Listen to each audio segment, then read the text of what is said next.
नमस्कार मेरे प्यारे भाइयों, मैं हूं अनुज और आप सुन रहे हैं हॉरर कहानी, वो भी मेरी जुबानी। दोस्तों, आज का हॉरर पॉडकास्ट एक शख्स की है जिनका नाम रघुवीर है।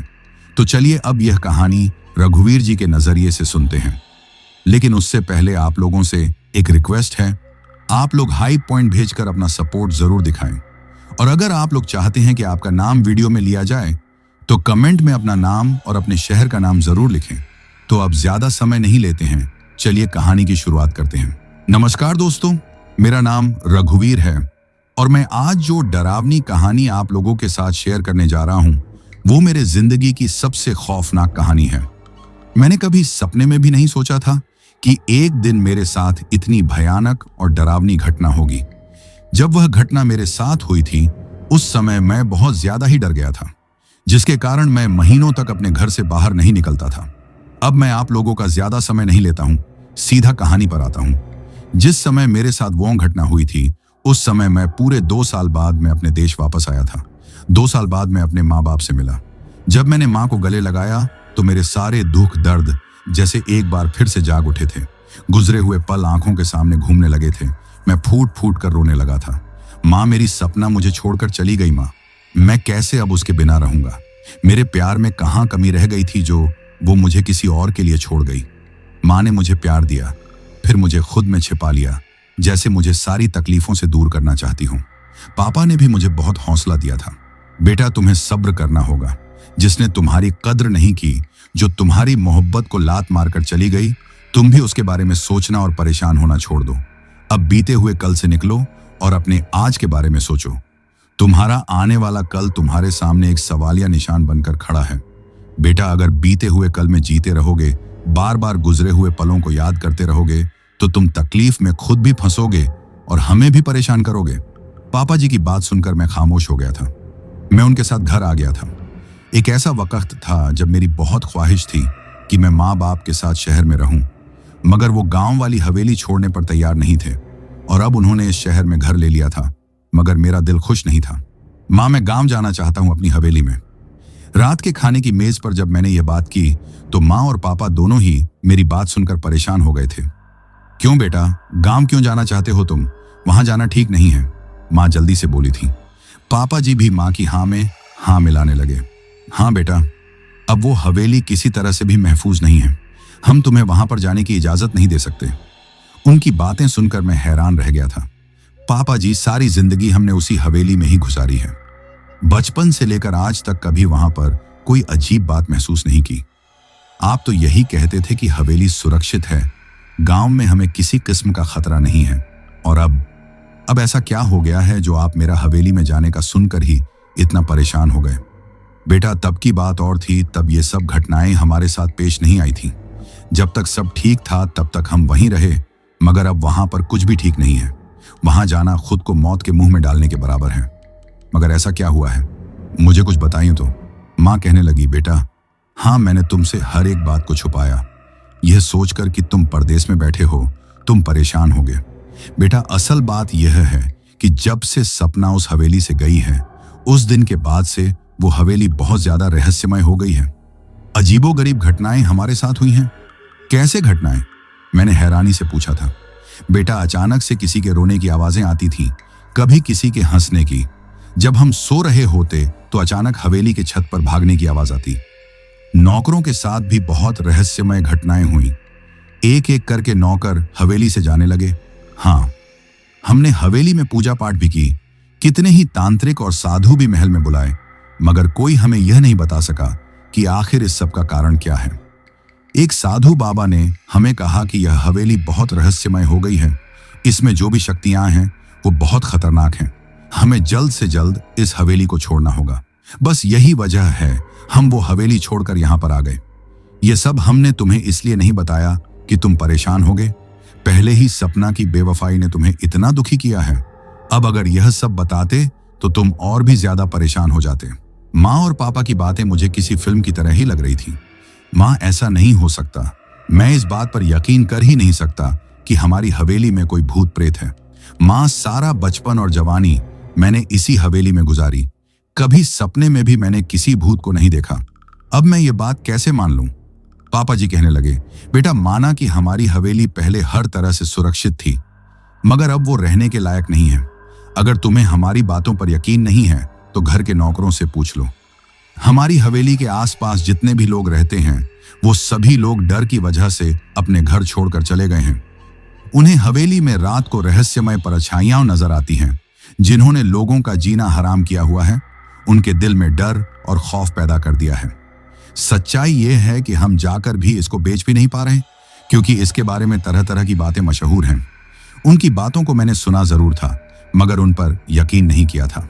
शायद इन लोगों को गलत फहमी हुई होगी। ऐसा नहीं हो सकता है किसी ने मेरे माँ बाप को हवेली से निकालने की साजिश की हो। और ये सपना कहाँ गई? वो अचानक से मुझे छोड़कर कैसे जा सकती है? वो तो मुझसे बहुत प्यार करती थी, मेरे साथ जीने मरने की उसने कस्में खाई थी, और अब वो किसी और के साथ कैसे जा सकती है? अगले दिन जब मैंने गाड़ी बाहर निकाली तो माँ मेरे पास आई थी। तुम कहाँ जा रहे हो बेटा? माँ, एक दोस्त की तरफ जा रहा हूं। मैंने माँ को टाल दिया था। उन्हें यह नहीं बताया कि मैं हवेली ही जा रहा हूं, क्योंकि मैं जानता था कि एक बार फिर से वो मुझे रोकने की कोशिश करेंगी, और मैं रुकने वालों में से नहीं था। सारी जिंदगी इसी हवेली में गुजारी थी। इसी हवेली में ही सपना मेरी पत्नी बनकर आई थी। उसके साथ गुजारा हुआ एक एक लम्हा मेरी आंखों के सामने किसी फिल्म की तरह घूम रहा था। मैं एक बार फिर से उसी हवेली में जाकर उस वक्त को याद करना चाहता था, उन पलों में खो जाना चाहता था जो मैंने सपना के साथ गुजारे थे। माँ से मैंने कह दिया था कि मैं 1-2 दिन अपने दोस्तों के साथ रुकूंगा। मेरी बातें सुनकर उन्हें शक तो हुआ था, मगर उन्होंने कुछ कहा नहीं। मेरी गाड़ी तेज रफ्तार से रोड पर दौड़ती जा रही थी। मेरे दिल में गमों का जैसे तूफान उबल रहा था। आंखों से आंसू फूट फूट कर बहने लगे थे। एक बार फिर से मैं टूटकर बिखर गया था। सपना, तू मुझे क्यों छोड़कर चली गई? तूने मुझे क्यों धोखा दिया? आखिर क्या कमी रह गई थी मेरी मोहब्बत में? कब मैं हवेली पहुंचा मुझे खबर ही नहीं हो सकी। होश की दुनिया में तो मैं तब आया जब चौकीदार ने मुझे देखकर मुझे पुकारा था। ये रामू काका थे, हमारे बरसों पुराने नौकर। हवेली की चाबियां उन्हीं के पास ही थी। रामू काका, मुझे हवेली की चाबियां चाहिए। कल ही मैं वापस आया हूं और अपनी हवेली में कुछ वक्त गुजारना चाहता हूं। रामू काका का चेहरा डर से पीला पड़ गया था। अरे बेटा रघुवीर, कैसी बातें कर रहे हैं आप? इस हवेली में तो कोई भी नहीं आना चाहता। आपके माँ बाप को 1.5 साल हो गया है इस हवेली को छोड़कर गए हुए, कभी पलटकर यहाँ पर नहीं आए। मैं भी बस उसी दिन का इंतजार कर रहा हूँ जब इस हवेली की कीमत लगेगी, तब मैं भी ये चाबियां उनके हवाले करके यहाँ से चला जाऊंगा। मत पूछो बेटा, ये वक्त मैं किस तरह से गुजार रहा हूँ। हर रोज एक नए खौफ से मैं वाकिफ होता हूँ। रामू काका का घर हमारी हवेली के साथ ही था। मैंने आसपास नजर दौड़ाकर देखा, मुझे हमेशा वाली रौनक कहीं भी नजर नहीं आ रही थी। पहले तो यहाँ पर औरतें गली में आती जाती दिखाई देती, लोगों की बातों की आवाजें सुनाई देती, बच्चे भी गली में खेलते हुए नजर आते, मगर हर तरफ वीरानी थी। रामू काका, इतनी खामोशी क्यों है? सब लोग कहाँ गए? ये गांव भी कितना बदल गया है। रामू काका फीके से अंदाज में मुस्कुरा दिए थे। बस बेटा, वक्त की बात है। अब इस रहस्यमय परछाई ने इस पूरे मोहल्ले का जीना हराम कर दिया है। हालांकि वो किसी को कुछ कहती नहीं है, कोई नुकसान नहीं पहुंचाती, मगर उसका खौफ और दहशत इतनी है कि कोई इस हवेली की तरफ आंख उठाकर भी नहीं देख सकता। पूरी रात कोई भी यहाँ पर सुकून से सो नहीं पाता, इसीलिए लोग ये घर छोड़कर चले गए हैं। रामू काका ने भी वही बातें शुरू कर दी थी जो माँ और पापा ने की थी। रामू काका की बातें सुनकर मैं ऊब सा हो गया था। रामू काका, वो गैर पुष्टि हुई बातों पर कोई यकीन नहीं है, और न ही मैं उन मन घड़ंत घटनाओं को पसंद करता हूँ। मुझे हवेली की चाबियां दें, मुझे यहाँ कुछ वक्त गुजारना है, और हाँ, मेरे खाने पीने का इंतजाम कर दीजिएगा। रामू काका मुझे रोकते रहे, मगर मैंने उनकी एक भी नहीं मानी। मैं हवेली के अंदर आ गया था। अफसोस भरी निगाह मैंने अपनी हवेली पर डाली थी। कितना खुश रहते थे हम लोग यहाँ पर, माँ, पापा, मैं और सपना। घर में नौकरों की भी भरमार थी। माँ यहाँ पर खड़े होकर नौकरों पर हुक्म चलाती थी, और सपना, वो इस झूले पर बैठकर अपनी मनपसंद कहानियां पढ़ती थी। और ये पौधे, ये तो मैंने अपने हाथों से लगाए थे। ये पेड़ कितना बड़ा हो गया है। मुझे आज भी अच्छे से याद है, जब मैं छोटा सा था तब माँ ने बरगद का पेड़ लगाया था, और अब उसकी शाखें तो आकाश को जैसे छू रही हैं। मैं हर एक चीज को अफसोस से देख रहा था। जब मुझे अपने पीछे रामू काका की आवाज सुनाई दी, अगर रात को किसी भी तरह का डर लगे, खतरा महसूस हो, तो आप मेरे घर आ जाइएगा। मैं उनकी बात को नजरअंदाज करता हुआ अपने कमरे में आ गया था। सामने ही दीवार पर मेरी सपना के साथ शादी की तस्वीर मौजूद थी, जिसमें वो मुस्कुराते हुए मेरे कंधे पर सिर रखे हुए थी और मैंने उसके चारों तरफ अपने बाजुओं को डाला हुआ था। हम दोनों यहाँ कितने खुश थे, कितने पूरे। न जाने किसकी हमारी खुशियों को नजर लग गई और हम दोनों अलग हो गए। सपना, तुम कहाँ हो? मैंने रोते हुए सपना को पुकारा था जब मुझे ऐसे महसूस हुआ जैसे सपना ने मेरी बात का जवाब दिया हो। मैं तो यहीं पे हूं, आपके आसपास, मगर शायद अब आपको मेरी मौजूदगी महसूस नहीं हो रही। जब मैंने ये आवाज सुनी तो मैं बुरी तरह चौंक गया था। हैरानी से अपने आसपास देखने लगा। कौन है यहाँ पर? कौन है? क्या सपना तुम हो? अब मैं उसे पागलों की तरह पूरी हवेली में पुकारता जा रहा था।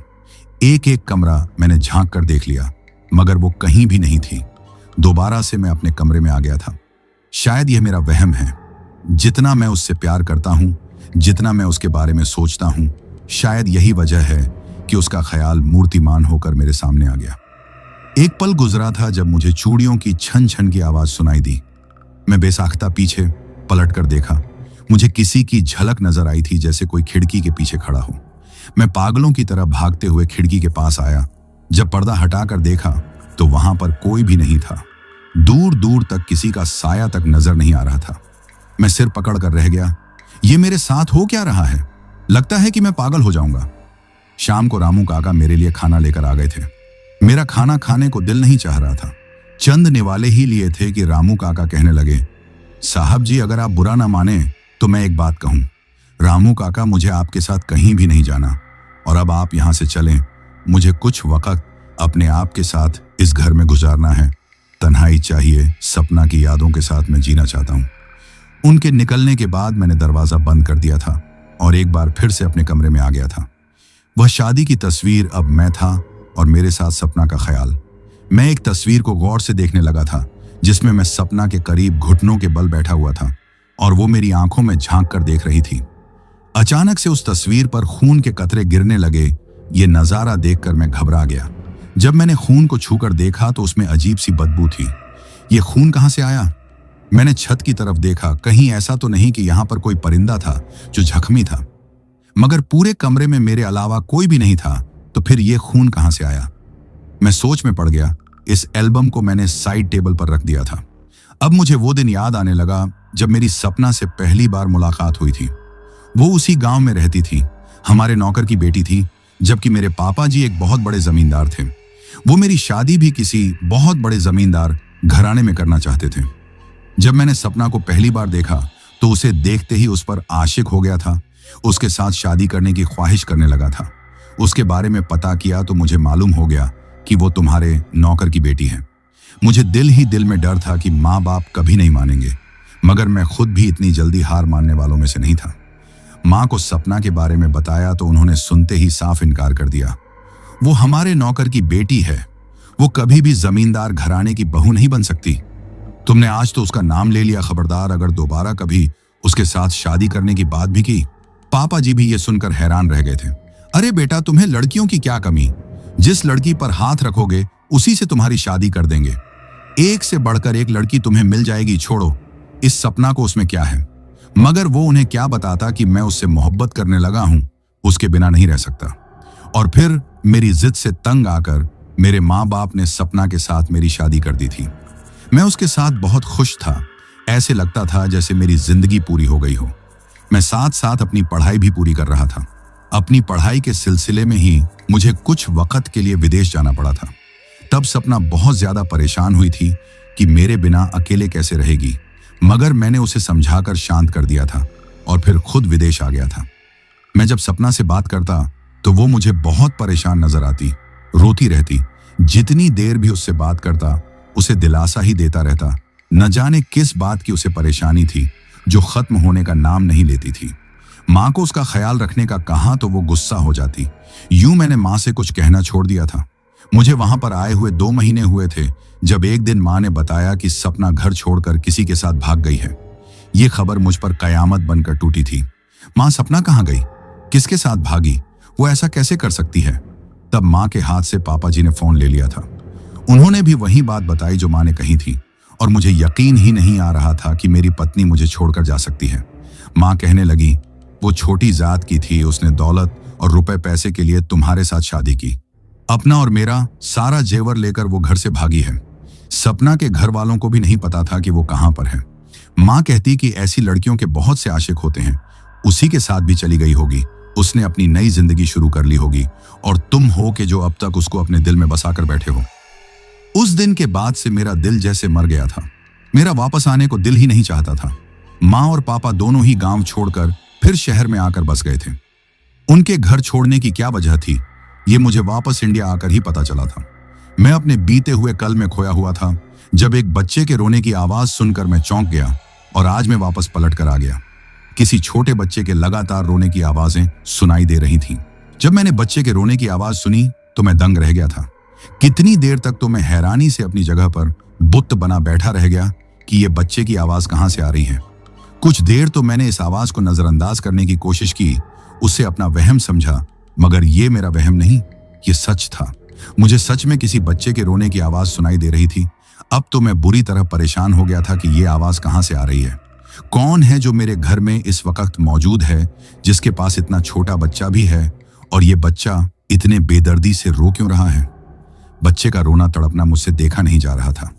मैं पागलों की तरह उस आवाज के पीछे भागने लगा था। भागते भागते मैं आंगन में आ गया था। जमीन की एक तरफ से मुझे आवाज सुनाई दे रही थी। मैं फौरन वहां पर आया। मेरे सामने फूलों के कियारे बने हुए थे और ये आवाज उसी कियारे से ही आ रही थी। मैं हैरानी से अपनी जगह पर खड़ा का खड़ा रह गया था। कहीं ऐसा तो नहीं कि रात के अंधेरे में कोई अपना बच्चा इन पौधों के कियारे में फेंक कर चला गया हो। मैंने अपनी टॉर्च ऑन कर ली ताकि अपने शक को दूर कर सकूं, मगर यह देखकर मैं दंग रह गया कि मुझे आवाज तो लगातार आ रही थी, मगर मुझे कोई दिखाई नहीं दे रहा था। कौन है यहां पर? कौन है? अब मुझे अजीब सा खौफ भी महसूस होने लगा था, जो मुझे अपने घेरे में जकड़ने लगा था। मैं कह रहा हूं, यहां पर कौन है? जो भी है मेरे सामने आ जाए। तभी मेरे कंधे पर किसी ने हाथ रखा। मैं उछलकर पीछे पलटा। मेरा दिल जोर जोर से धक धक करने लगा था। पलट कर देखा तो वहां पर कोई भी नहीं था। अब तो खौफ से मेरे रोंगटे खड़े हो गए थे। माँ बाप की सारी बातें जैसे दोबारा से मेरे कानों में गूंजने लगी थीं। बेटा, ये हवेली रहने के लायक नहीं है। वो हवेली रहस्यमय बन चुकी है। वहां पर भूतों का कब्जा है। वहां पर जाना खतरे से खाली नहीं है। मैंने कभी इन बातों पर विश्वास नहीं किया था, मगर अब जो कुछ मेरे साथ हो रहा था वो मुझे ये बताने के लिए काफी था कि यहाँ पर सच में कुछ है। मेरे माँ बाप का कहना झूठ नहीं था, मगर सवाल ये था कि वो जो कोई भी था अचानक से क्यों हमें डराने लगा था।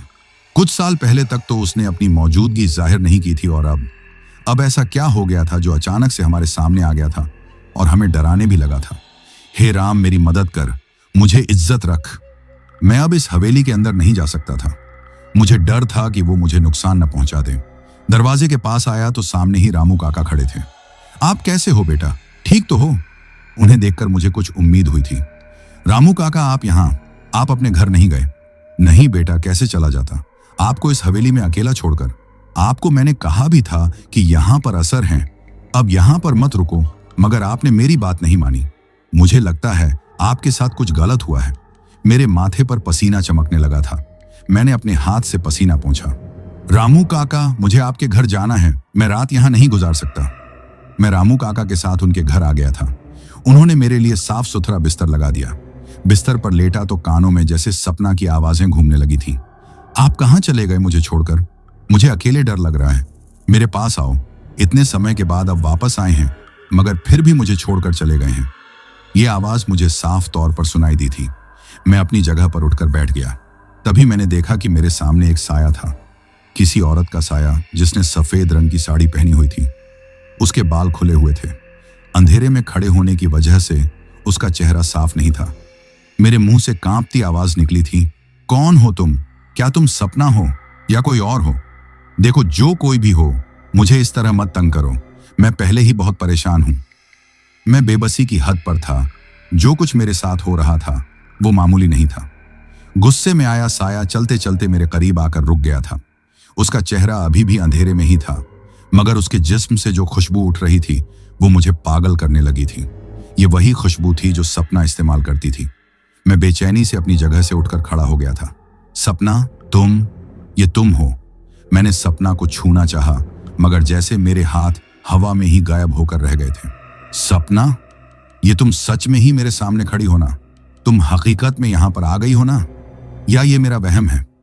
मैं बिना तालमेल के जुमले बोल रहा था। मैं खुद भी नहीं जानता था कि मैं क्या बोल रहा हूं। जो देख रहा हूं वो सच भी है या ये मेरा वहम है। सपना की रोती हुई आवाज मेरे कानों में सुनाई दी। मुझे तुम्हारे अपनों ने तुमसे छीन लिया।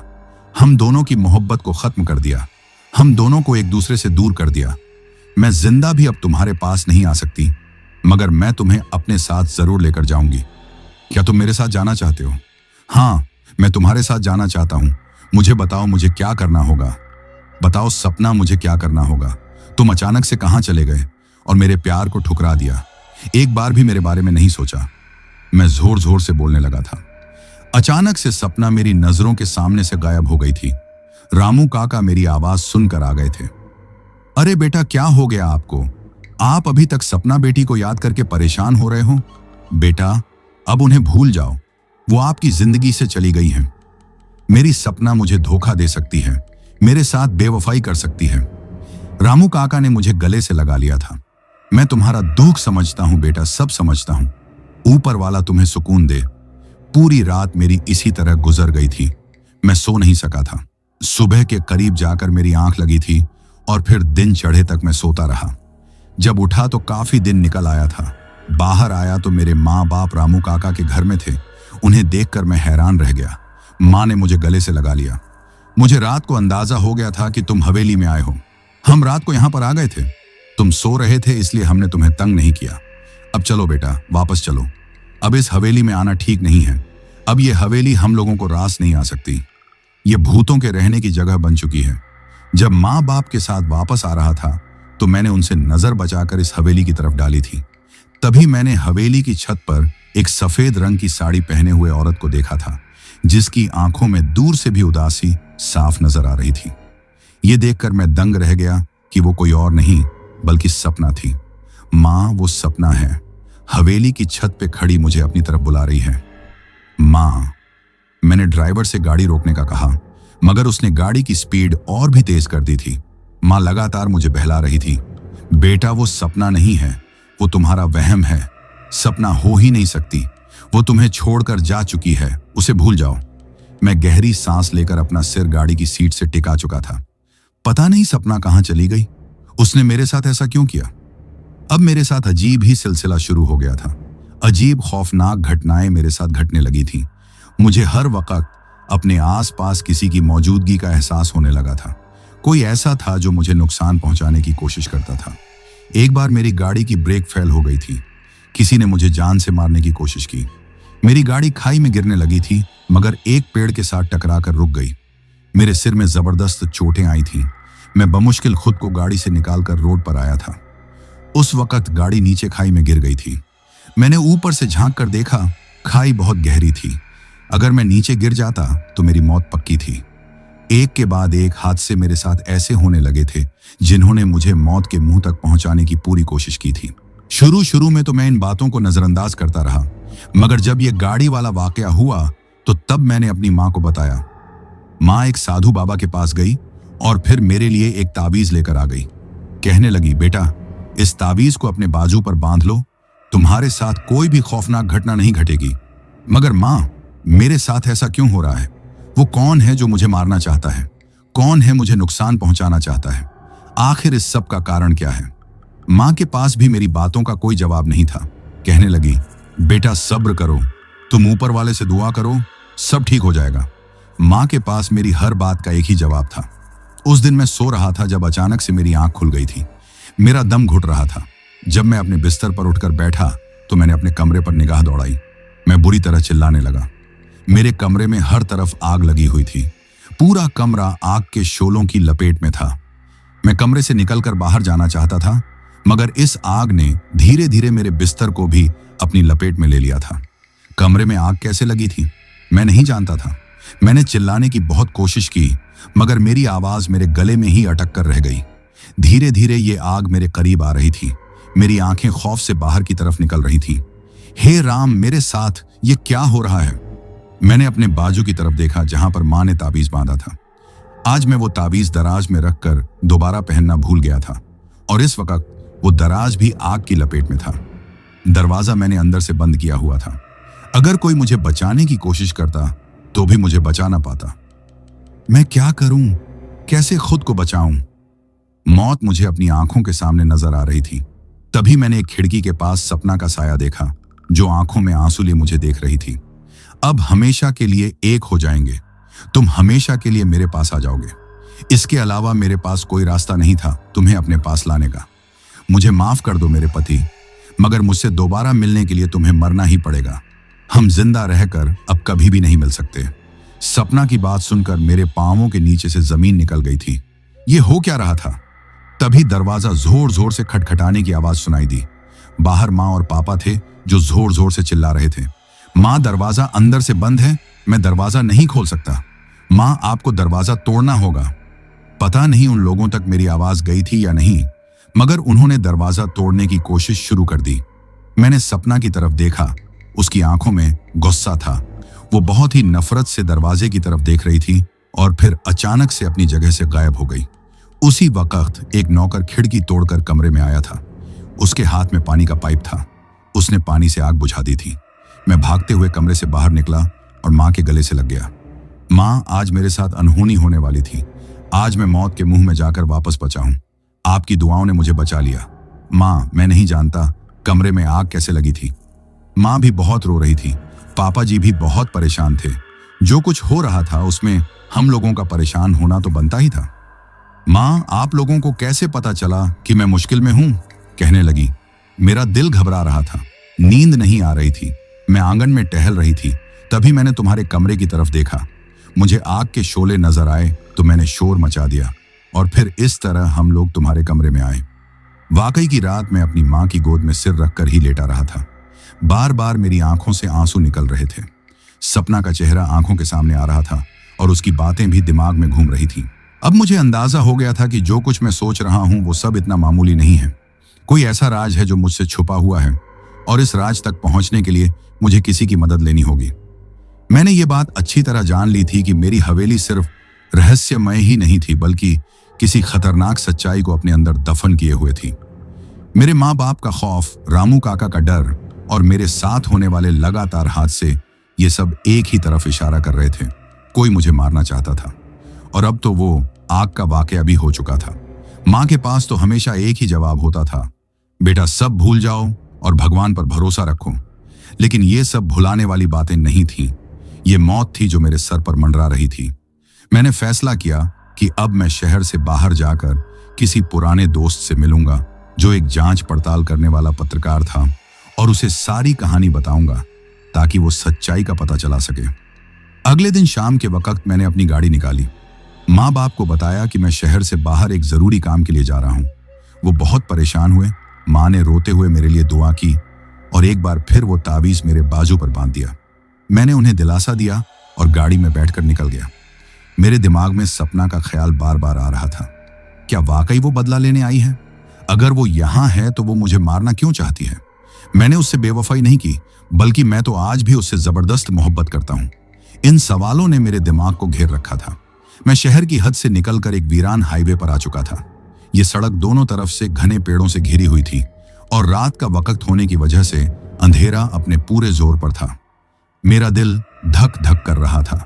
मैं जानता था कि यह सफर खतरनाक हो सकता है, खास तौर पर ताबीज पहनने के बाद। अब मेरा दुश्मन और भी ज्यादा भड़केगा। मैंने रेडियो ऑन किया ताकि दिल बहल सके, मगर रेडियो पर सिर्फ शोर की आवाज आ रही थी, जैसे कोई सिसकियां भर रहा हो। मैंने जल्दी से रेडियो बंद कर दिया और शीशे से बाहर देखा। खामोशी, गहरी खामोशी।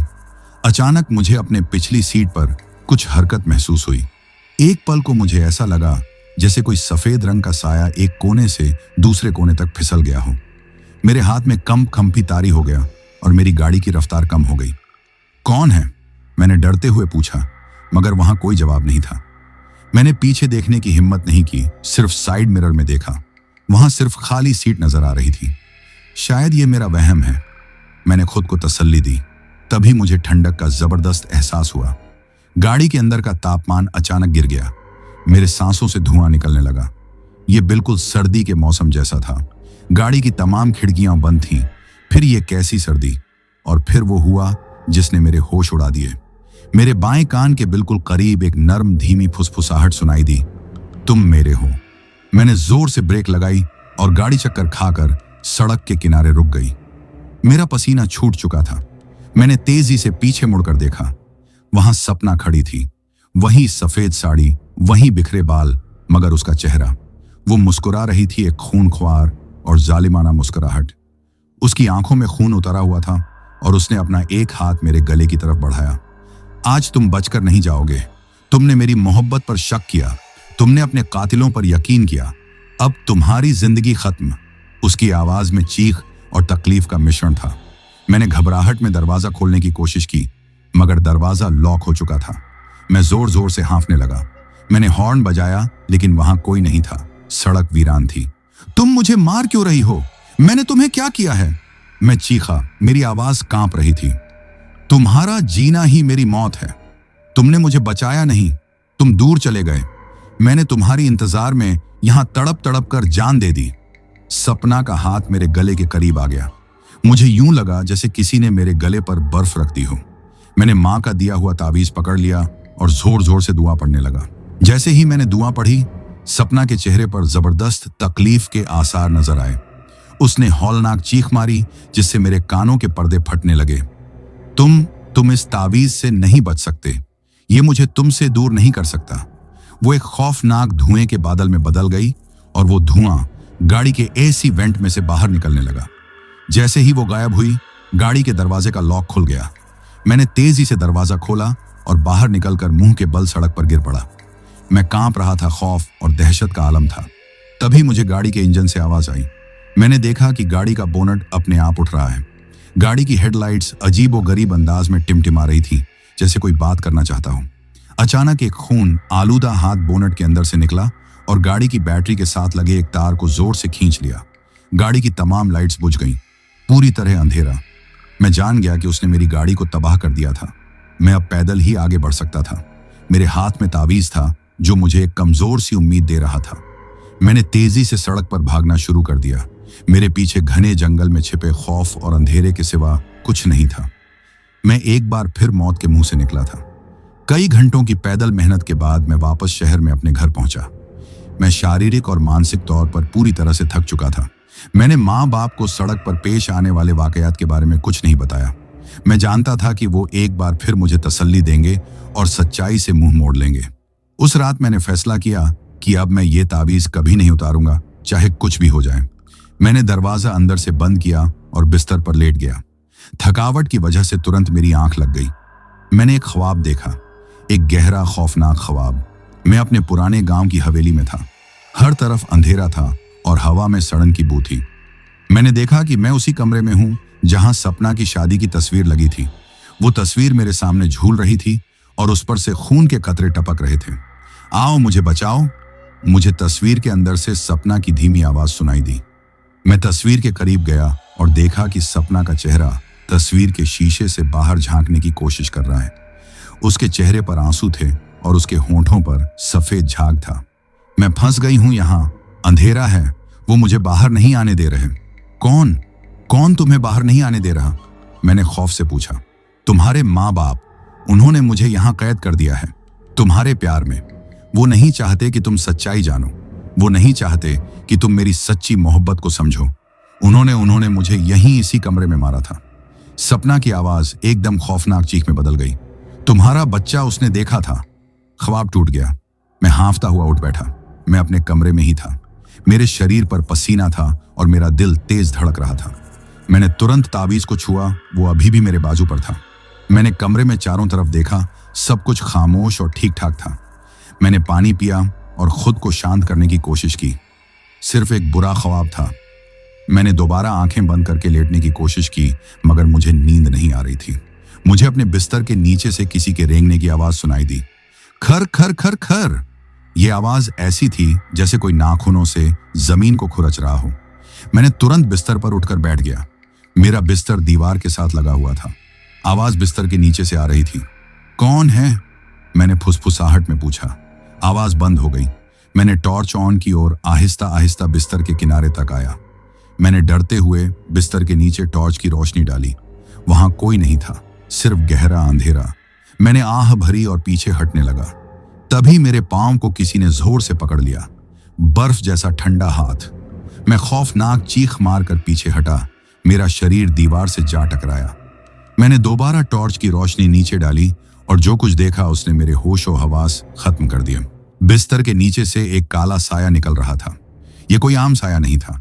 ये चींटियों, सड़ी हुई मिट्टी और खून से बना हुआ एक गोला था और उसमें से एक बदबूदार हाथ बाहर निकल रहा था जो मेरे बिस्तर की चादर को जोर से खींच रहा था।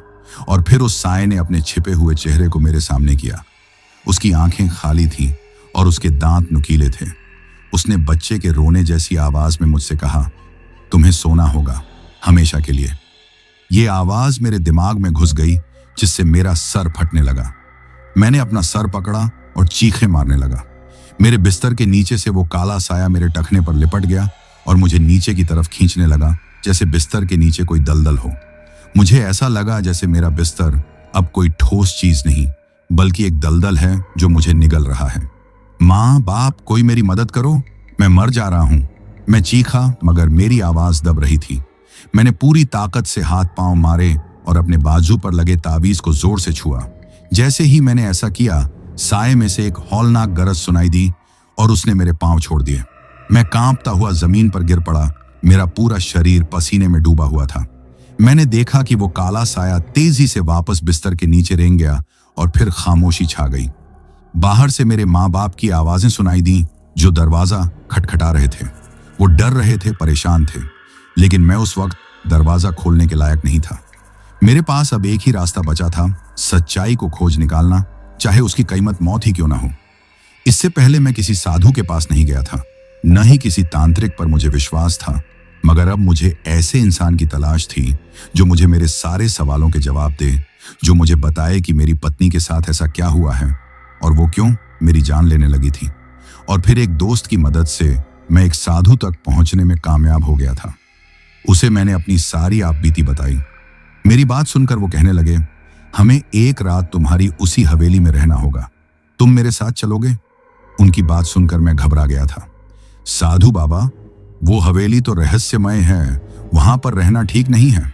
वहां पर जाना खुद को मौत के मुंह में डालने के बराबर है। मेरी बात पर वो हल्का सा मुस्कुराए थे। बेटा, इस सवाल का जवाब जानने के लिए हमें वहां पर जाना ही होगा। जो कुछ तुमने अपनी पत्नी के बारे में बताया है वो सब कुछ मामूली नहीं है। मुझे लगता है कि तुम्हारी पत्नी मर चुकी है, उसका कत्ल किया गया है, उसके साथ कोई हादसा हुआ है, तभी वो आत्मा बनकर भटक रही है। बेटा, हमें उसकी मदद करनी होगी।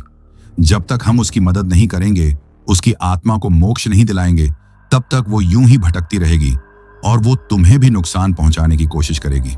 मैंने माँ और पापा को यह बात नहीं बताई थी कि मैं दोबारा हवेली जा रहा हूं, वरना वो किसी भी सूरत मुझे वहां न जाने देते। मैंने उनसे झूठ बोला कि मैं एक दोस्त के पास रुकने के लिए जा रहा हूं क्योंकि मैं बहुत परेशान हो चुका हूं, मुझे माहौल बदलने की जरूरत है। वो दोनों जल्दी से इस बात पर मान गए थे ताकि मैं किसी तरह से खुद को बहला सकूं।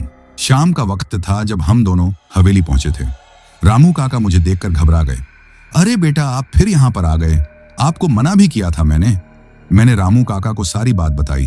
रामू काका ये साधु बाबा हैं और ये जानने के लिए यहां पर आए हैं कि जो कुछ हो रहा है उसका कारण क्या है। आप चिंता मत करें, साधु बाबा मेरे साथ हैं, भगवान ने चाहा तो मुझे कुछ नहीं होगा। मैंने साधु बाबा को वो जगह बताई थी जहां से मुझे उस बच्चे के रोने की आवाज सुनाई दी थी। साधु बाबा कहने लगे, चलो उसी जगह पर चलते हैं। साधु बाबा ने जमीन पर एक दायरा बनाया, मुझे उस दायरे में खड़ा किया और खुद मेरे सामने दायरा बनाकर बैठ गए थे। उन्होंने अपने सामने आग भी जलाई हुई थी। बार बार कुछ पढ़ते हुए आग में फूंक रहे थे। आधी रात का वक्त आ चुका था। एक तरफ से शोर की आवाजें सुनाई देने लगी। मैं बुरी तरह घबरा गया। साधु बाबा कहने लगे, तुम्हें जो कुछ भी नजर आए उसे देखकर तुमने घबराना नहीं है। वो जो कोई भी है तुम्हें कुछ नहीं कह सकेगा जब तक इस दायरे के अंदर हो। तुम सुरक्षित हो, बस इस दायरे से बाहर ना निकलना। मैंने उनकी बात मानकर अपनी आंखें बंद कर ली। मैंने अपनी आंखें तब खोली जब मुझे सपना की आवाज सुनाई दी। साधु बाबा कहने लगे, तुम कौन हो और क्यों इन लोगों को परेशान कर रही हो? साधु बाबा के सवाल पर सपना ने मेरी तरफ देखा।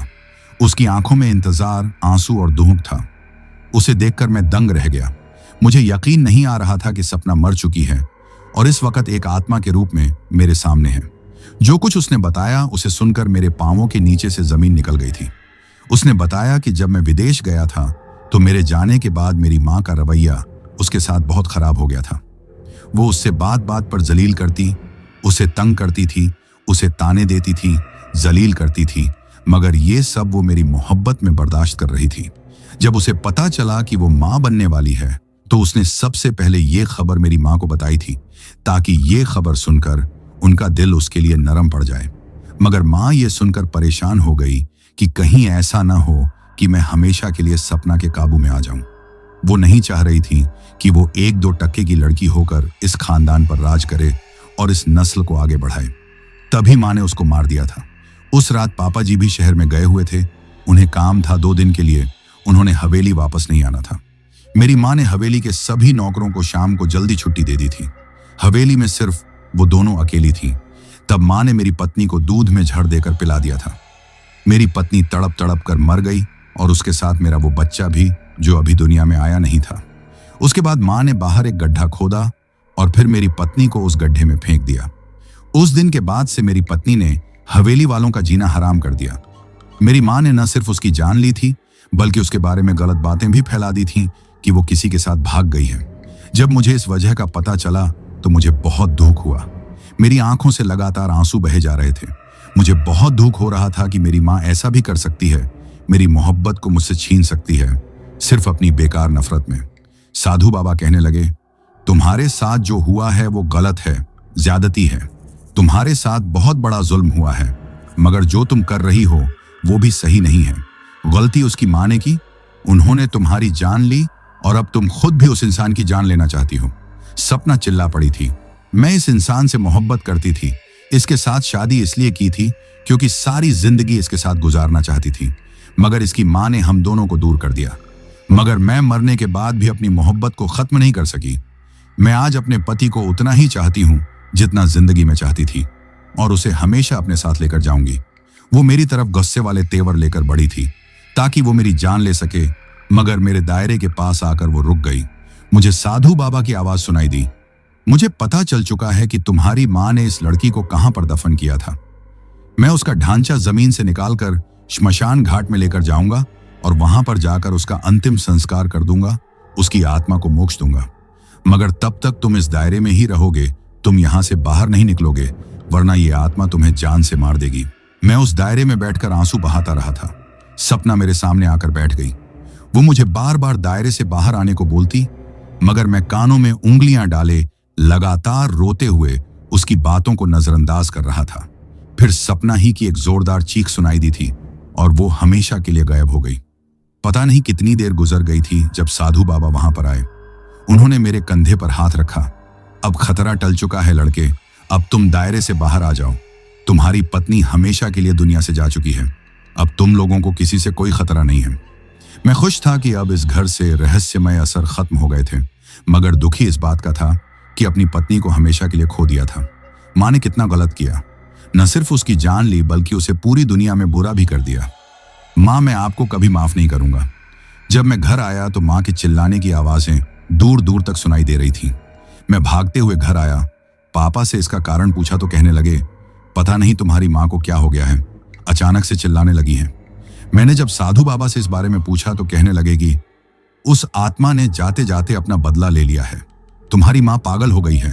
वो आत्मा तुम्हारी जान तो नहीं ले सकी, मगर उसने तुम्हारी माँ से अपनी मौत का बदला ले लिया।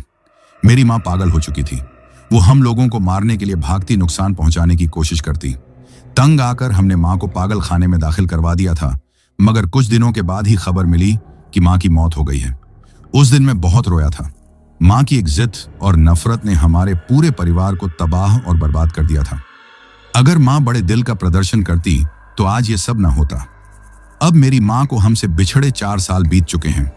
अब मैंने अपने पापा जी की पसंद की एक लड़की से शादी कर ली है और उसके साथ अपनी जिंदगी गुजार रहा हूं, मगर मेरे दिल में वो सुकून नहीं है, वो खुशी नहीं है जो मुझे सपना के साथ मिलती थी। आज भी मैं उसकी यादों में खो जाता हूं। कोई चीज, कोई खुशी मुझे सपना की यादों से दूर नहीं कर पा रही।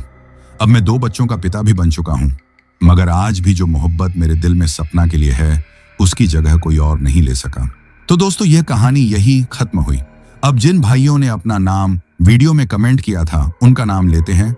संजीत कुमार भाई पंजाब से, मनीष जैन भाई दिल्ली से, राकेश फाजिल्का भाई पंजाब से, धीरज हजोंग भाई असम से, वाजिद तबुस्सुम भाई पाकिस्तान से, मजीद भाई मालदीव से, राकेश कुमार जॉर्डन भाई इंडिया से, मोहन भाई झारखंड से, लक्ष्मण भाई तेलंगाना से, मुकेश गुर्जर भाई राजस्थान से, परवीन कुमार सांचोर भाई राजस्थान से, विशाल गोंड भाई बलिया से, दीपिका श्रीवास्तव जी कानपुर से, परवीन मौर्य भाई आजमगढ़ से, कारण कुमार भाई दिल्ली से, जसप्रीत सिंह भाई राजौरी गार्डन से, पूनम जी जमशेदपुर झारखंड से, लता जी पुणे से, दानिश भाई दार्जिलिंग से, जयंत भाई महाराष्ट्र से, सतीश कुमार भाई दिल्ली से, दानिश भाई पाकिस्तान कराची से, कर्मा बरार भाई पंजाब से, असलम कुरैशी भाई सऊदी अरब से, निहारिका जी ओडिशा से, राजकुमार भाई रुद्रपुर से, राजा अहसन छिप भाई आजाद कश्मीर से, बाबू भाई मुंबई से, इसरार शेख भाई मुंबई से, अरुण कुमार भाई अयोध्या से, विष्णु कुमार आरा से, युबेश तिवारी और हर्ष तिवारी भाई लाहौरी सिरसा प्रयागराज से, रोशन भाई दिल्ली से, अवनीत जानवी और मानसी जालंधर पंजाब से, धर्मेंद्र अहिरवार भाई मध्य प्रदेश से, धर्मवीर ठाकुर भाई बिहार से, सुरजीत सिंह मोगा भाई पंजाब से, शाहरुख खान भाई ग्वालियर से, विनोद गुरुंग भाई दुबई से, सफदर अब्बास भाई रावलपिंडी पाकिस्तान से, कौशलेंद्र भाई प्रयागराज से, राखी जी मिजोरम से, अनिल चौहान भाई सिवान बिहार से, गोरखा भाई नेपाल से, अली भाई बंगलोर से, गोल्डी भाई पंजाब से, मुकेश गुज्जर भाई भरतपुर राजस्थान से, वीरेंद्र विराट भाई बेगमपुर हरियाणा से, भूपेन चौधरी भाई गुवाहाटी से, फुद्दीकौर भाई पंजाब से, मोहम्मद शाह भाई रोहरी सिंध पाकिस्तान से, महावीर भाई राजस्थान से, फहाद भाई पाकिस्तान से, एसाथा जियाना, अहमद अहयाना आलिया हमदून और अहमद हमदून रशीद भाई मालदीव से,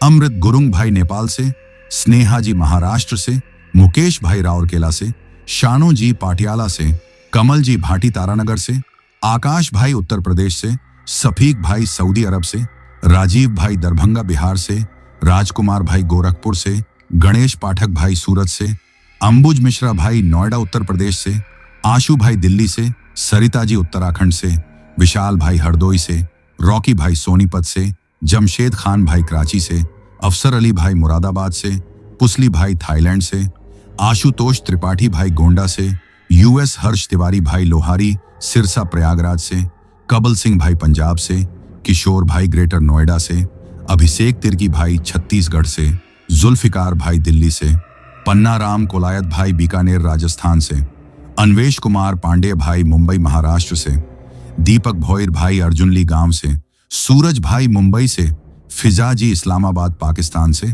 अर्जुन भाई नेपाल से, राधे भाई उन्नाव से, संजय खान भाई इंडिया से, ओम प्रकाश भाई झारखंड से, सबीना भाई कोलकाता से, बाबू भाई उत्तराखंड से, राम छोटा भाई गोविंदपुर जमशेदपुर झारखंड से, रवि बिशनली भाई इंडिया से, आजाद भाई दिल्ली से, रुद्रा शर्मा, सपना शर्मा, शिया और अमन शर्मा भाई दिल्ली से, असुम तामूट भाई अरुणाचल प्रदेश से, पूजा घोष जी असम से, राम ठाकुर सिंह भाई ग्वालियर से, मोएम भाई बिहार मुजफ्फरपुर से, कुलविंदर कौर भाई लुधियाना पंजाब से, फजीन भाई मालदीव से, अनुराग कश्यप भाई दुबई से, वाजिद तब्बुसुम भाई लाहौर पाकिस्तान से, रामअचल भाई अयोध्या से, हसन अब्बास भाई इटली से, मेहुल वर्मा भाई प्रयागराज से, राहुल भाई ओडिशा से, ऋषभ और राकेश भाई पंजाब से, शहजादी जी सऊदी अरब से, विनीता जी लखनऊ से, गोपाल भाई कोलकाता से, वसीम अहमद भाई नागपुर महाराष्ट्र से, राम भदौरिया भाई मध्य प्रदेश से,